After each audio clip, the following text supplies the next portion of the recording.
जय हिंद दोस्तों, आपका अपना YouTube चैनल D2M यानी डायरेक्ट टू माइंड एजुकेशन में स्वागत है। दोस्तों आज ये खान सर का जो कि नया बुक है पहला सेट है। इसके पहले आपको द प्लेटफॉर्म का सेट चलाया जा रहा था जिसमें लगभग 17 सेट करवाए गए हैं।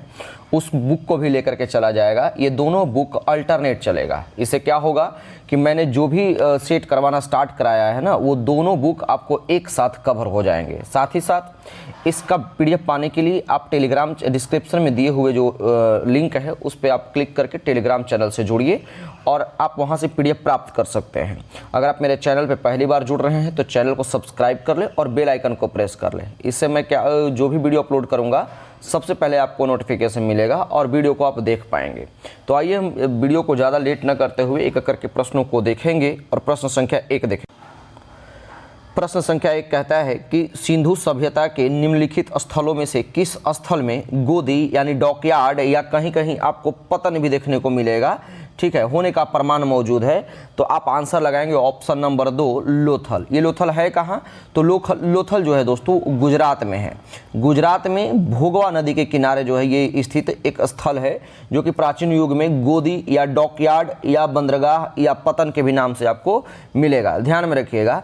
अच्छा, हड़प्पा सभ्यता की बात कर ले या हड़प्पा स्थल है, तो हड़प्पा स्थल की बात कर ले, इसकी खोज कब हुई थी यानी इसकी खुदाई कब की गई थी? तो 1931 में दयाराम साहनी के द्वारा इसकी खुदाई करवाई गई थी।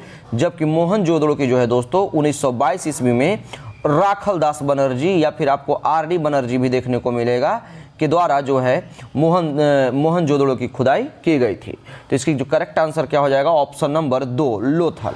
अगला प्रश्न है कि उत्तरी बिहार का प्राचीन नाम क्या था? करेक्ट आंसर लगाएंगे ऑप्शन नंबर 1 वज्जी। टोटल कुल महाजनपदों की संख्या कितनी है? तो 14। टोटल महाजनपदों की संख्या कितनी है दोस्तों? 14। उसमें जो है वज्जी की राजधानी कहाँ है? तो वैशाली। नोट कर लीजिएगा, वैशाली। वैशाली क्या है? तो वैशाली के बारे में जान ले तो ये विश्व का प्रथम लोकतांत्रिक और सबसे बड़ा लोकतांत्रिक जो है लोकतंत्र बना था ये वैशाली, ठीक है, नोट कर लीजिएगा। तो कह रहा है कि उत्तरी बिहार का प्राचीन नाम क्या है? तो आप आंसर लगाएंगे ऑप्शन नंबर 1 वज्जी। अगला प्रश्न देखेंगे दोस्तों, क्वेश्चन नंबर 3 क्या कहता है? 3 है, आपको मैच कराने का प्रश्न दिया हुआ है। कहता है कि बताइए कि कौन सा सही सुमेलित है? तो डलहौजी जो है सती प्रथा का उन्मूलन किया था क्या? बिल्कुल नहीं, ये डलहौजी नहीं बल्कि लॉर्ड विलियम बेंटिंग ने किया था, नोट करिएगा, है ना। कार्नवालिस जो है स्थायी भू बंदोबस्त चलाया था क्या? बिल्कुल सही है। वेलेजली सहायक संधि यानी जिसको सब्सिडियरी अलायंस भी कहते हैं, है ना, ये चलाया था क्या? मतलब सहायक संधि हुई थी, तो बिल्कुल सही है। विलियम बेंटिंग रेगुलेटिंग एक्ट नहीं, ये गलत है। यानी इसका करेक्ट आंसर क्या हो जाएगा? ऑप्शन नंबर 2 और 3 यानी ऑप्शन नंबर 4। अच्छा, हम इसमें देख ले कि अस्थायी बंदोबस्त क्या था। तो अस्थायी बंदोबस्त जो था वो ईस्ट इंडिया कंपनी और बंगाल के जमींदारों के बीच कर वसूलने से संबंधित था, जिसे बंगाल में कार्नवालिस के द्वारा 22 मार्च 1793 को जो है वो लागू किया गया था। वहीं अगर हम सहायक संधि की बात कर ले तो क्या थी? तो सहायक संधि एक प्रकार की मैत्री संधि थी। कैसी संधि थी दोस्तों?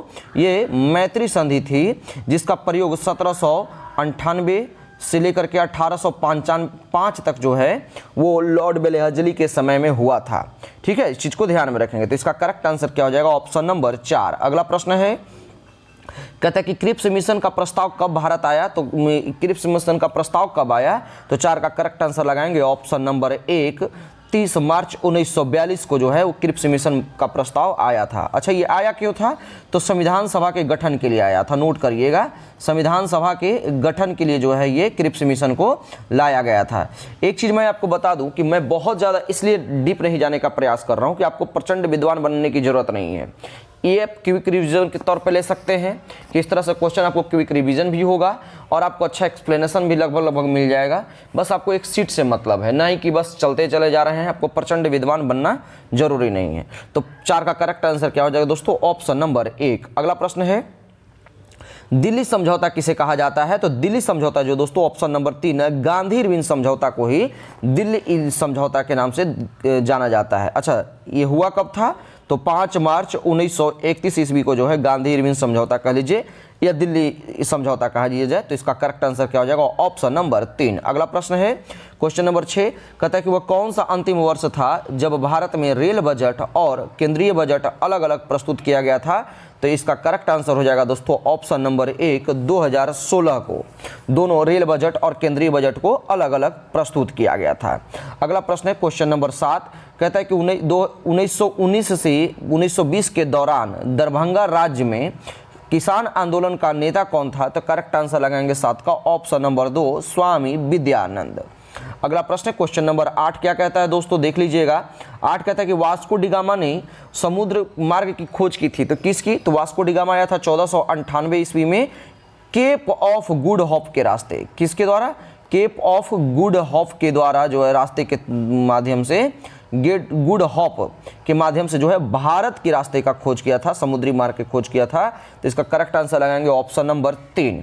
अगला प्रश्न है क्वेश्चन नंबर 9 क्या कहता है? कहता है कि इनमें से कौन सा घटना द्वितीय विश्व युद्ध का परिणाम नहीं रहा है? तो करेक्ट आंसर लगाएंगे ऑप्शन नंबर 3 राष्ट्र संघ का गठन। वही राष्ट्र संघ जो जिसको आप यूएनओ या संयुक्त राष्ट्र संघ कहते हैं।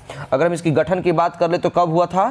तो 24 अक्टूबर 1945 ईस्वी को जो है वो राष्ट्र संघ का गठन हुआ था। तो इसका करेक्ट आंसर क्या हो जाएगा दोस्तों? Option number 3। अगला प्रश्न है पीपल्स वार ग्रुप संबंधित है किससे? 10 नंबर प्रश्न देखेंगे क्या कहता है कि पीपल्स वार ग्रुप जो है किससे संबंधित है? तो करेक्ट आंसर लगाएंगे ऑप्शन नंबर 4 नक्सलवाद से। ध्यान में रखेंगे, स्टेटमेंट सुन लीजिए कि पीपल्स वार ग्रुप नामक नक्सलवादी संगठन की जो स्थापना हुई थी वो 22 अप्रैल 1980 को जो है आंध्र प्रदेश के कोंडापाली सीतारमैया, क्या नाम है नोट कर लीजिए अगर करना चाहते हैं तो, कोंडापाली सीतारमैया, ठीक है, सीतारमैया नामक नक्सली ने जो है इसकी स्थापना की थी। ठीक है, तो इसका करेक्ट आंसर क्या हो जाएगा? Option number 4। अगला प्रश्न देखेंगे क्वेश्चन नंबर 11 क्या कहता है? कहता है कि भारत का संविधान सभा के द्वारा कब अपनाया गया था? तो ध्यान में रखिएगा, ये मोस्ट इंपॉर्टेंट क्वेश्चन है, कभी भी आप भूलेंगे नहीं। जब पूछेगा कि भारत के संविधान को संविधान के सभा के द्वारा कब अपनाया गया था या कब अंगीकार किया गया था, तो आप करेक्ट आंसर लगाएंगे 26 नवंबर 1949 को। लेकिन जब ये पूर्ण रूप से लागू कब किया गया था तब आप 26 जनवरी 1950 को लगाएंगे। अपनाया गया या अंगीकार किया गया 26 नवंबर 1949 को, जबकि लागू कब किया गया? 26 जनवरी 1950 को। तो इसका करेक्ट आंसर हो जाएगा ऑप्शन नंबर 4। अगला प्रश्न है कि भारतीय संविधान को संविधान सभा ने कब पास किया? सेम क्वेश्चन है, ऑप्शन नंबर 3 इसका करेक्ट लगाइए। अगला प्रश्न देखिए दोस्तों, क्वेश्चन नंबर हम 25 नंबर प्रश्न देखेंगे, सॉरी माफ कीजिएगा, क्वेश्चन नंबर 13 कहता है कि किस संविधान से भारत ने राज्य के नीति निर्देशक तत्वों का विचार को अपनाया है? तो करेक्ट आंसर लगाएंगे ऑप्शन नंबर 1 आयरलैंड के संविधान से जो है राज्य के नीति निर्देशक तत्वों को लिया गया है। अच्छा, राज्य के नीति निर्देशक तत्व जो है वो भाग कौन में है? तो भाग 4 में जो है जिक्र किया गया है राज्य के नीति निर्देशक तत्व को। अच्छा, ब्रिटेन से क्या लिया गया है? तो ब्रिटेन के संविधान से कानून बनाने की प्रक्रिया, जबकि फ्रांस के संविधान से क्या लिया गया है? तो ध्यान में रखेंगे स्वतंत्रता, समता और बंधुता, ये तीनों यानी धर्मनिरपेक्षता को जो है वो फ्रांस के संविधान से लिया गया है, जबकि न्यायिक समीक्षा जो है दोस्तों वो अमेरिका के संविधान से लिया गया। तो इसका करेक्ट आंसर हो जाएगा ऑप्शन नंबर 1। अगला प्रश्न देखेंगे, कहते हैं कि निम्नलिखित में से किस विषय पर केंद्रीय और राज्य सरकार दोनों कानून बना सकते हैं? करेक्ट आंसर लगाएंगे ऑप्शन नंबर 3 समवर्ती सूची पर। अगला प्रश्न है, कहता है कि निम्न में से कौन सा एक युग्म सही सुमेलित है? तो पूछ रहा है कि अनुच्छेद 17 कानून के समक्ष समानता गलत है, ये तो अस्पृश्यता का अंत बताता है। अनुच्छेद 15 राज्य द्वारा किसी प्रकार का भेदभाव के विरुद्ध की गारंटी, बिल्कुल यही सही है, क्योंकि आप अनुच्छेद 15 में साफ शब्दों में कहा गया है कि किसी भी व्यक्ति को जाति, धर्म, लिंग के आधार पर उससे भेदभाव नहीं किया जाएगा। ठीक है, बी तो सही मिल गया। अगला देखते हैं, अनुच्छेद 14 सार्वजनिक रोजगार में समान अवसर, ये भी गलत है, ये तो विधि के समक्ष समानता का जिक्र करता है, यानी सभी नागरिक के लिए कानून बराबर होंगे। तो इसका करेक्ट आंसर क्या हो जाएगा दोस्तों? Option number 2। अगला प्रश्न है क्वेश्चन नंबर 16, कहता है कि जब कोई राज्य राष्ट्रपति के शासन के अंतर्गत होता है तो उस राज्य का बजट कौन पारित करेगा? तो करेक्ट आंसर लगाएंगे ऑप्शन नंबर 4 वित्त मंत्रालय जो है उस राज्य का बजट पारित करेगा। अगर राष्ट्रपति का शासन बात करें तो अनुच्छेद किस में चर्चा किया गया है? तो राष्ट्रपति का शासन जो है अनुच्छेद 356 में इसका जिक्र किया गया है। तो इसका करेक्ट आंसर हो जाएगा ऑप्शन नंबर 4। अगला प्रश्न है कि भारत का प्रथम आम चुनाव कब हुआ? तो करेक्ट आंसर लगाएंगे 17 का ऑप्शन नंबर 1, 1951 से 52 के दौरान। पंडित जवाहरलाल नेहरू पहले प्रधानमंत्री बने थे। अगला प्रश्न है कि पंचायत राज समिति के सदस्य अक्सर कितने वर्ष के लिए चुने जाते हैं? करेक्ट आंसर लगाएंगे ऑप्शन नंबर 2, 5 वर्षों के लिए। प्रश्न है कि सितंबर 2018 में किस भारतीय राज्य के लिए पहले नागरिक विमानपत्तन का उद्घाटन किया गया था? 19 का करेक्ट आंसर लगाएंगे ऑप्शन नंबर 1, सिक्किम राज्य के लिए। अगला प्रश्न है क्वेश्चन नंबर 20, कहता है कि भारतीय साक्ष्य अधिनियम कब अस्तित्व में आया? करेक्ट आंसर है। ये सब स्टैटिक टाइप का क्वेश्चन है, तो ये सब बहुत डीप जाने की जरूरत नहीं है और नहीं ज़्यादा इसके बारे में सोचने की जरूरत है। आराम से बस स्टैटिक को फटाफट पढ़ते चले जाइए, क्विक रिवीजन आप इसको कह सकते हैं। तो भारतीय साक्ष्य अधिनियम जो है कब अस्तित्व में आया? तो करेक्ट आंसर लगाएंगे ऑप्शन नंबर 3, 1 सितंबर 1872 को भारतीय साक्ष्य अधिनियम अस्तित्व में आया था। अगला प्रश्न है कि निम्न में से कौन सा ग्रह आकार और द्रव्यमान के मामले में पृथ्वी के लगभग समान है? तो पृथ्वी का जुड़वा बहन, भोर का तारा, सांझ का तारा, सबसे चमकीला तारा, ये सब नामों से किसको जाना जाता है? करेक्ट आंसर लगाएंगे ऑप्शन नंबर 2, शुक्र ग्रह को। अगला प्रश्न देखेंगे, कहता है कि 1 दिसंबर को किस दिवस के रूप में मनाया जाता है? करेक्ट आंसर हो जाएगा विश्व एड्स दिवस के रूप में मनाया जाता है। एड्स का फुल फॉर्म अगर देख ले तो क्या होता है? Acquired immune deficiency of syndrome. AIDS का फुल फॉर्म क्या होता है दोस्तों? Acquired immune deficiency of syndrome. तो इसका करेक्ट आंसर हो जाएगा ऑप्शन नंबर 1। अगला प्रश्न है कि लावणी किस भारतीय राज्य का प्रसिद्ध लोक नृत्य है? करेक्ट आंसर लगाएंगे ऑप्शन नंबर 3, ये महाराष्ट्र का प्रसिद्ध लोक नृत्य है। 26 नंबर प्रश्न कहता है कि निम्नलिखित में से किस प्रकार का कोयला उच्चतम गुणवत्ता का होता है? तो ध्यान में रखेंगे ऑप्शन नंबर 4, इसमें 85 से लगभग 90% जो है वो कार्बन की मात्रा अधिक पाई जाती है। यानी जिस कोयले में कार्बन की मात्रा जितनी अधिक होगी वो कोयला उतना ही सर्वश्रेष्ठ होगा। तो इसका करेक्ट आंसर क्या हो जाएगा दोस्तों? ऑप्शन नंबर 4, एंथ्रासाइट सबसे उच्चतम कोटि का कोयला माना जाता है। अगला प्रश्न है, कहता है कि विश्व का सबसे गहरा महासागर कौन सा है? तो जब भी गहरा या बड़ा महासागर का जिक्र करेगा आप आंसर लगाइए ना, ऑप्शन नंबर 1, प्रशांत महासागर। अगला प्रश्न है कि निम्न में से कौन सा एक भूबद्ध राज्य है? भूबद्ध राज्य का मतलब क्या है? लैंड लॉक्ड, यानी जो चारों तरफ से जमीन से घिरा हुआ हो, जिसका कोई समुद्र और जो ना ही कोई नदी का कोई संपर्क होता हो। तो देखेंगे इसका करेक्ट आंसर मिलता है गुजरात तो लग जाता है, किससे? कच्छ के खाड़ी से लग जाता है, उड़ीसा भी बे ऑफ बंगाल से, पश्चिम बंगाल भी बे ऑफ बंगाल से। आंसर हो जाएगा ऑप्शन नंबर 4, बिहार। बिहार कैसे?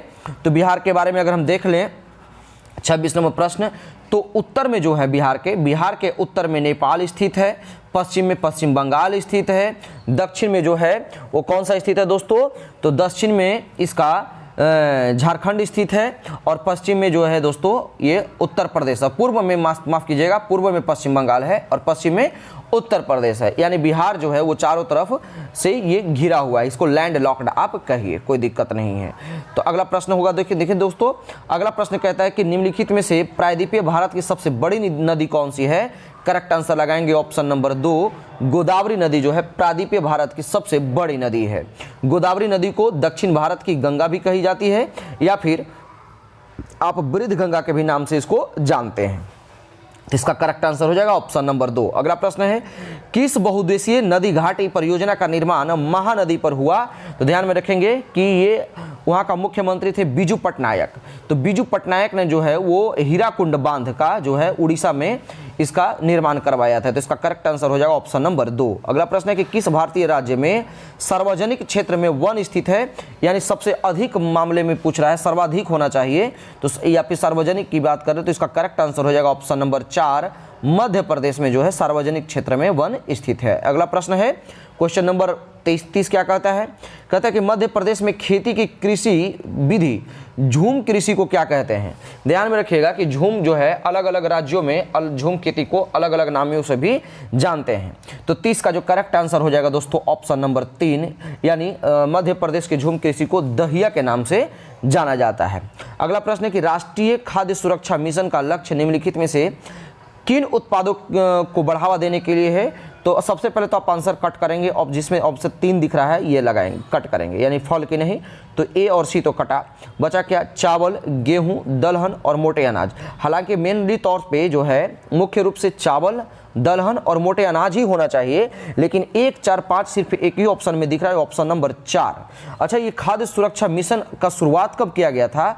तो पंडित खाद्य सुरक्षा मिशन जो है मनमोहन सिंह के द्वारा, किसके द्वारा? नोट कर लीजिएगा, मनमोहन सिंह के द्वारा जो है दोस्तों 2007 ईस्वी में इसको शुरू किया गया था। ठीक है, अगला प्रश्न देखेंगे दोस्तों, क्वेश्चन नंबर 32 क्या कहता है? 32वां प्रश्न कहता है कि जनगणना 2011 के अनुसार निम्न में से किस राज्य का जनसंख्या घनत्व सबसे कम है? तो सबसे जनसंख्या घनत्व की बात कर ले तो सबसे कम जनसंख्या घनत्व मेघालय का, जबकि सबसे अधिक जनसंख्या घनत्व जो दोस्तों किसका है?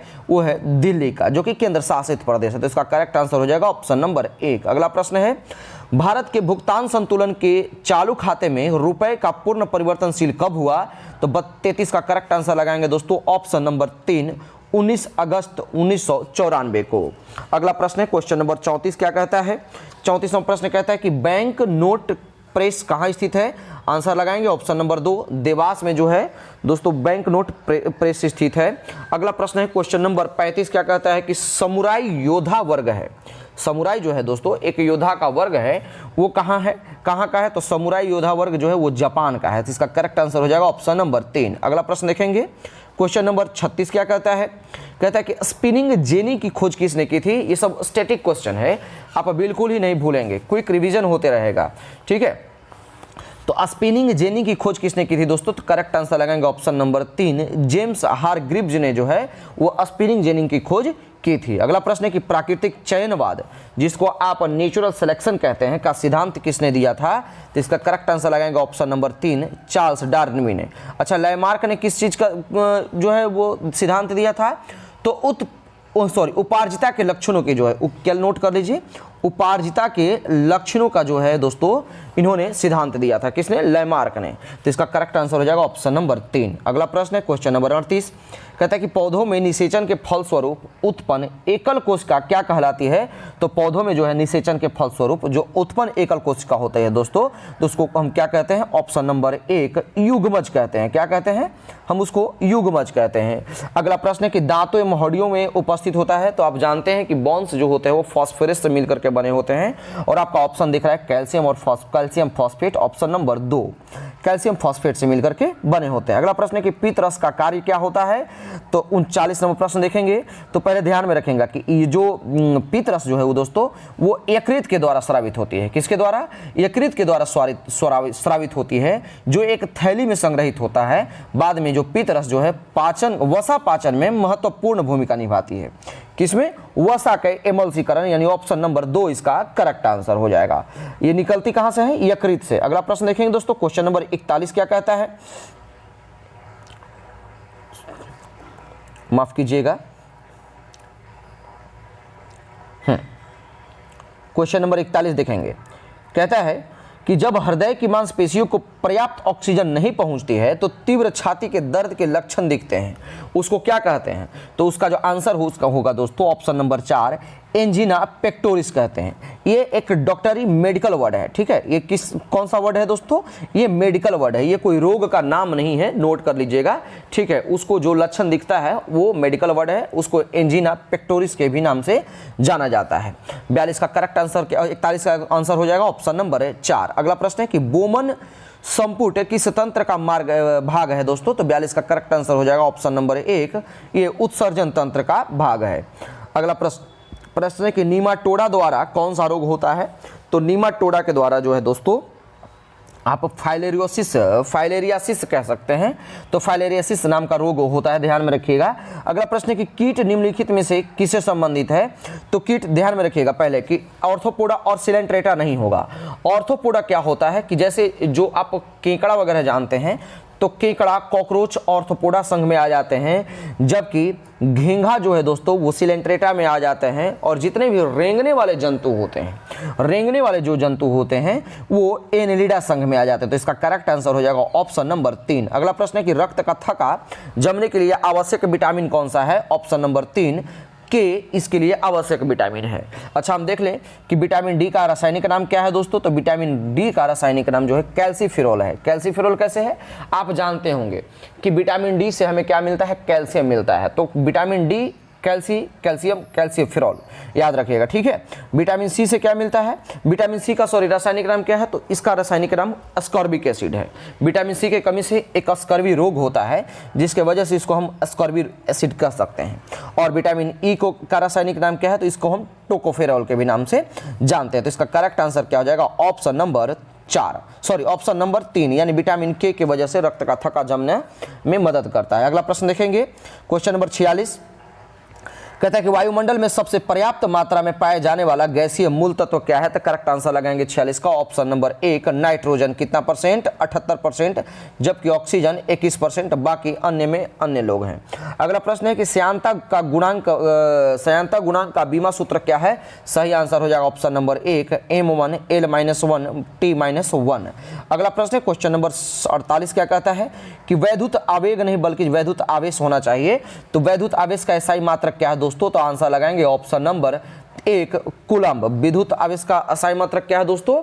कूलम्ब, जिसको हम आप स्मॉल c से भी डिनोट करते हैं। अगला प्रश्न है क्वेश्चन नंबर 49, क्या कहता है कि अश्व यानी घोड़ा यदि एकाएक चलना प्रारंभ कर देते हैं तो अश्वरोही के पीछे की तरफ गिरने की आशंका का क्या कारण है? तो इसका सही आंसर लगाएंगे ऑप्शन नंबर 3। ध्यान में रखिएगा, यहाँ पे जड़त्व देख करके आप जड़त्व घूर्ण देखना मत भूल जाइएगा। इसका सही आंसर हो जाएगा ऑप्शन नंबर 1 विश्राम की जड़त्व, ठीक है। ये किसने दिया था? न्यूटन ने इस गति दिया था, ठीक है। इस नियम को किसने दिया था? न्यूटन ने दिया था, यानी ये न्यूटन के प्रथम गति को ये फॉलो करता है। अगला प्रश्न है कि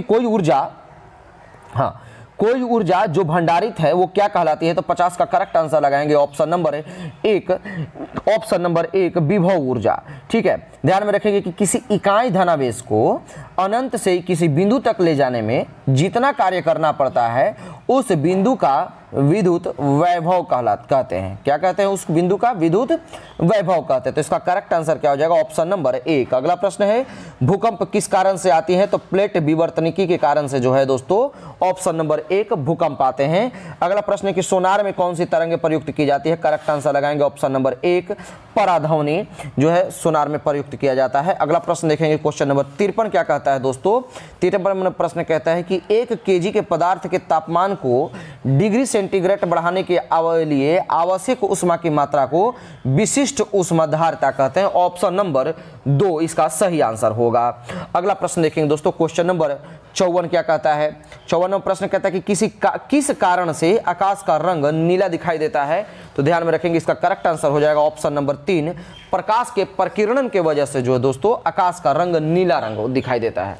अगर हम आपसे पूछ दें कि कौन से कलर का सबसे अधिक प्रकीर्णन होता है, तो आप नोट करिएगा कि बैगनी किरण का जो है दोस्तों बैगनी किरण का सबसे अधिक प्रकीर्णन होता है, जबकि लाल रंग का जो है प्रकीर्णन सबसे कम होता है। क्यों ऐसा क्यों होता है? तो आप जानते हैं कि जिस रंग का तरंग दैर्घ्य सबसे अधिक होगा उस रंग का प्रकीर्णन सबसे कम होगा, जिस रंग का तरंग दैर्घ्य सबसे कम होगा उस रंग का प्रकीर्णन सबसे अधिक होगा। अगर तरंग दैर्घ्य की बात आती है तो लाल रंग का तरंग दैर्घ्य कितनी है दोस्तों? तो 7800 एंगस्ट्रॉम है, जबकि बैगनी रंग का तरंग दैर्घ्य जो दोस्तों कितनी है? ये 3900 एंगस्ट्रॉम है, नोट कर लीजिएगा। तो इसका करेक्ट आंसर हो जाएगा ऑप्शन नंबर 3। अगला प्रश्न देखेंगे, कहता है कि तारों को जोड़ने की प्रक्रिया क्या कहलाती है? यानी जो आप घर में जो जिस तार को जोड़ते हैं वो पैरेलल क्रम में नहीं बल्कि क्या श्रेणी क्रम में जोड़ते हैं। तो 55 का करेक्ट आंसर क्या होगा? सॉरी माफ कीजिएगा, 55 का जो करेक्ट आंसर, इसमें तो श्रृंखला दिखा रहा है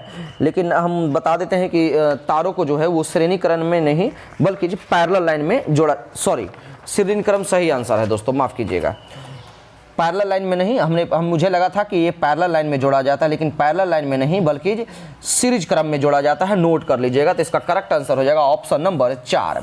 अगला प्रश्न देखेंगे दोस्तों, क्वेश्चन नंबर 56 क्या कहता है? 56वां प्रश्न है दोस्तों, कहता है कि लोहे की तीली से भरी हुई एक नाव जब तालाब के पानी में तैर रही है, जब लोहे की तीली को हटा लिया जाए तब पानी का स्तर क्या हो जाएगा? तो नोट कर लीजिएगा, 56 का आंसर सही हो जाएगा, पानी का स्तर थोड़ा घट जाएगा।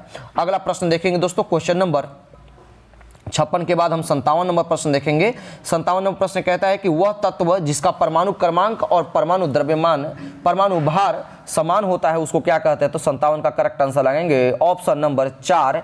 जो दोस्तों इसमें पूछ रहा है कि कौन सा तत्व है, तो ऑप्शन नंबर 4 हाइड्रोजन। अच्छा, हाइड्रोजन की टोटल कितने समस्थानिक हैं?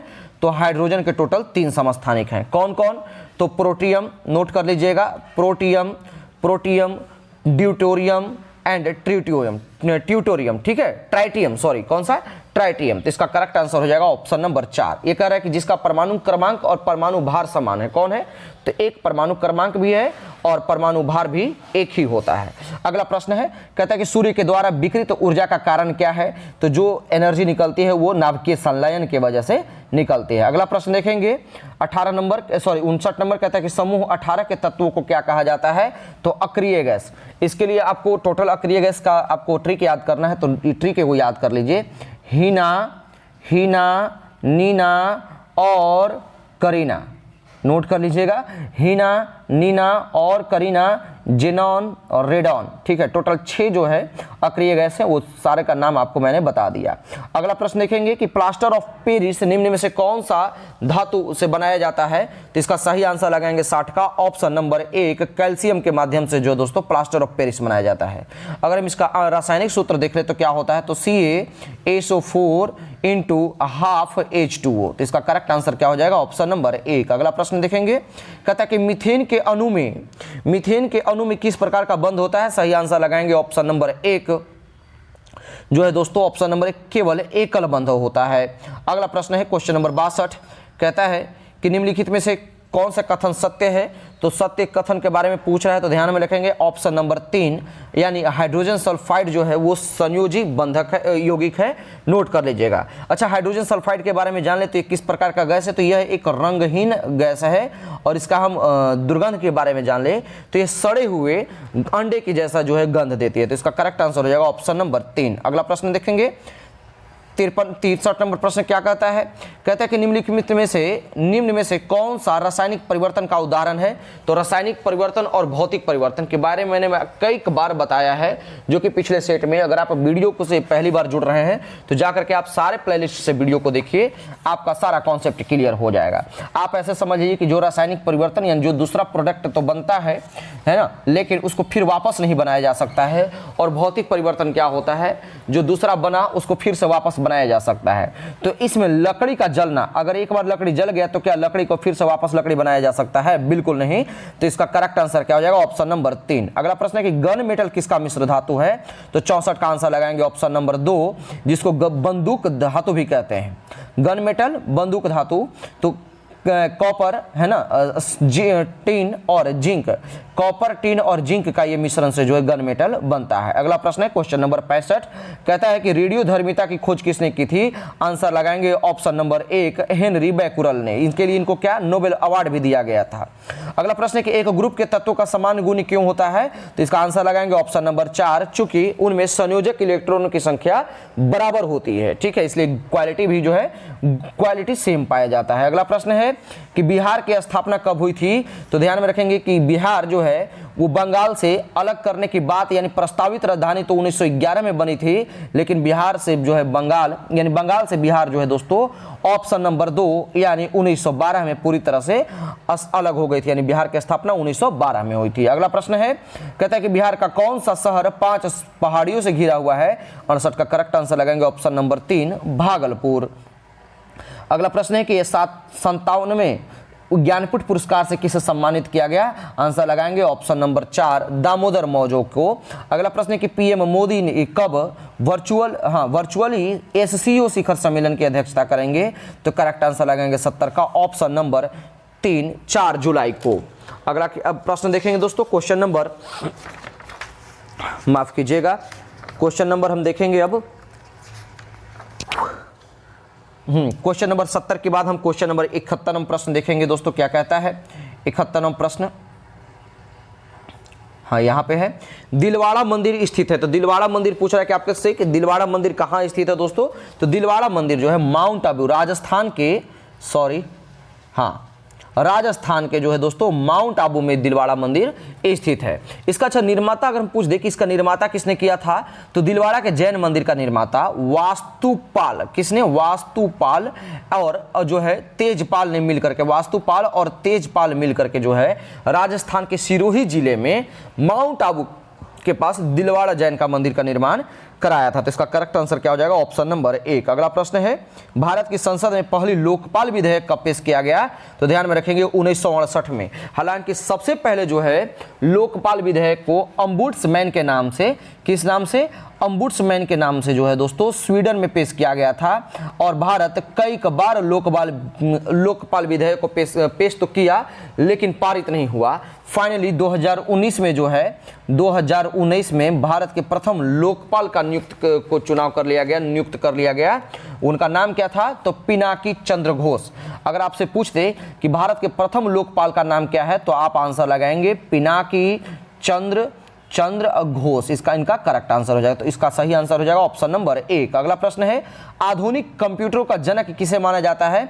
ध्यान में रखिएगा, कभी भी आप चार्ल्स बेबेज नहीं लगाएंगे। चार्ल्स बेबेज को इसलिए फादर ऑफ कंप्यूटर कहा जाता है क्योंकि इनका अहम रोल था, ठीक है। लेकिन आधुनिक कंप्यूटर का जनक का बात करेंगे तो आप आंसर लगाएंगे एलन ट्यूरिंग, ऑप्शन नंबर 2। अगला प्रश्न 74 नंबर कहता है कि अक्टूबर 2022 तक भारत प्राप्त जानकारी के अनुसार भारत में सार्वजनिक क्षेत्रों के बैंकों की कुल संख्या कितनी है? आंसर लगाएंगे ऑप्शन नंबर 3, 12। अगला प्रश्न है कि नमक पर ब्रिटिश एकाधिकार का विरोध करने के लिए गांधी जी ने किस वर्ष में समुद्र के तक दांडी मार्च की शुरुआत की थी? तो आंसर लगाएंगे 75 का दोस्तों क्या हो जाएगा? तो इन्होंने दांडी मार्च की शुरुआत जो है दोस्तों 12 मार्च 1930 को शुरुआत की थी। इसका सही आंसर हो जाएगा ऑप्शन नंबर 3। अगला प्रश्न है 76 नंबर कहता है कि निम्नलिखित में से कौन सी भारत की सबसे बड़ी तेल कंपनी है? तो तेल कंपनी के बारे में पूछ रहा है आपसे, तो आप आंसर लगाएंगे IOCL यानी Indian oil corporation limited, option number 2। अगला प्रश्न है कि भारत में प्रथम परमाणु बम यानी न्यूक्लियर बम की जो है परीक्षण कब किया गया, किस वर्ष किया गया? तो 77 का आंसर ध्यान में रखेंगे कि 18 मई 1974 को जो है दोस्तों भारत ने अपना पहला भूमिगत यानी अंडरग्राउंडेड परमाणु परीक्षण जो है किया। उसका नाम क्या था? उसका कोड का नाम था स्माइलिंग बुद्धा। किसका नाम था दोस्तों? क्या नाम था? स्माइलिंग बुद्धा। कहां से किया था? तो राजस्थान के पोखरण से किया था। ध्यान में रखेंगे। तो इसका करेक्ट आंसर हो जाएगा ऑप्शन नंबर 1। अगला प्रश्न है क्वेश्चन नंबर 78 क्या कहता है? कहता है कि भारत में राष्ट्रीय आय की गणना किसके द्वारा की जाती है? सही आंसर हो जाएगा ऑप्शन नंबर 3, CSO के द्वारा। अगर हम CSO की स्थापना की बात कर लें तो CSO की स्थापना कब हुई थी? तो CSO की स्थापना 2 मई कब हुई थी दोस्तों? तो 2 मई है ना 1951 को जो है CSO की स्थापना हुई थी। इसकी मुख्यालय कहाँ है? तो CSO की मुख्यालय जो दोस्तों कहाँ है? वो दोस्तों दिल्ली में है। तो इसकी करेक्ट आंसर हो जाएगा ऑप्शन नंबर 3। अगला प्रश्न है क्वेश्चन नंबर 79 कहता है कि जालियांवाला बाग नरसंहार कब हुआ था? आंसर लगाएंगे ऑप्शन नंबर 3, 13 अप्रैल 1919 को। 80 नंबर प्रश्न देखेंगे, कहता है कि भारत में खिलाफत आंदोलन के बारे में क्या सही है? आंसर लगाएंगे कि खिलाफत आंदोलन जो है इसका करेक्ट आंसर तो हो जाएगा ऑप्शन नंबर 3, यह तुर्की के सुल्तान के समर्थन में एक आंदोलन था। ध्यान में रखेंगे कि खिलाफत आंदोलन जो है वो अली बंधुओं के द्वारा चलाया गया था। अली बंधुओं में कौन? तो मोहम्मद और शौकत अली के नेतृत्व में सन 1919 से 1924 के तक जो है इसको चलाया गया था। तो इसका करेक्ट आंसर क्या हो जाएगा दोस्तों? Option number 3। हालांकि इस आंदोलन का भारत से कोई सीधा संबंध नहीं था, ठीक है। तो इसका सही आंसर क्या हो जाएगा? Option number 3। अगला प्रश्न देखेंगे क्वेश्चन नंबर 81 क्या कहता है? कहता है कि भारत में महाभियोग की प्रक्रिया को उनके पद के द्वारा नहीं हटाया जा सकता है। तो मुख्य न्यायाधीश को तो हटाया जा सकता है, भारत के राष्ट्रपति को हटाया जा सकता है, चुनाव आयुक्त को भी महाभियोग की प्रक्रिया के द्वारा हटाया जा सकता है, जबकि प्रधानमंत्री को महाभियोग की प्रक्रिया के द्वारा नहीं बल्कि अविश्वास प्रस्ताव पारित करके जो है इसमें इनको हटाया जा सकता है। तो 81 का करेक्ट आंसर हो जाएगा ऑप्शन नंबर 4। अच्छा, महाभियोग की प्रक्रिया की बात कर ले तो इसकी चर्चा जो है किस अनुच्छेद में किया गया है? तो अनुच्छेद 61 में जो है दोस्तों भारत में महाभियोग की प्रक्रिया का डिस्कस किया गया। तो इसका करेक्ट आंसर क्या हो जाएगा? Option number 4। अगला प्रश्न है 82 नंबर कहता है कि दीफू दर्रा कहां स्थित है? सेट ठीक मैंने जो 17वां सेट प्लेटफॉर्म का कराया है एकदम सेम टू सेम वही क्वेश्चन है। तो दीफू दर्रा कहां है दोस्तों? आंसर लगाएंगे ऑप्शन नंबर 2, अरुणाचल हिमाचल में। अगला प्रश्न देखें हिमालय में, माफ कीजिएगा। अगला प्रश्न है क्वेश्चन नंबर 83 क्या कहता है कि भारत का कौन सा शहर डेट्रॉइट ऑफ एशिया और ऑटोमोबाइल कैपिटल के लिए नाम से लोकप्रिय है? तो VVI क्वेश्चन है, नोट कर लीजिएगा। तो डेट्रॉइट ऑफ एशिया और ऑटोमोबाइल कैपिटल, तो इसका करेक्ट आंसर क्या हो जाएगा? ऑप्शन नंबर 1, चेन्नई को कहा जाता है। अगला प्रश्न है, कहता है कि यंग बंगाल आंदोलन किसने शुरू किया था? तो करेक्ट आंसर लगाएंगे 84 का option number 3, Henry Vivian Derozio ने। किसने? हेरियन विवियो डेरोजियो ने जो है दोस्तों यंग बंगाल आंदोलन का शुरुआत किया था। और आज के सेशन का लास्ट प्रश्न क्या है? कहता है कि चार मीनार निम्नलिखित में से किस शहर में स्थित है दोस्तों? तो 85 का करेक्ट आंसर लगाएंगे ऑप्शन नंबर 4, हैदराबाद में। उम्मीद करते हैं कि आपको सेशन पसंद आया होगा। अगर सेशन पसंद आए तो आप इसे अधिक से अधिक शेयर करें और निरंतर हमारे चैनल से आप जुड़ रहे हैं। आपका जब तक एग्जाम नहीं खत्म हो जाता है हम आपको सेट लेकर के आना बंद नहीं करेंगे, कंटिन्यू सेट लेकर के आते रहेंगे। तब तक के लिए धन्यवाद। अगला सेट हम कल प्लेटफॉर्म का सेट लेकर के आएंगे।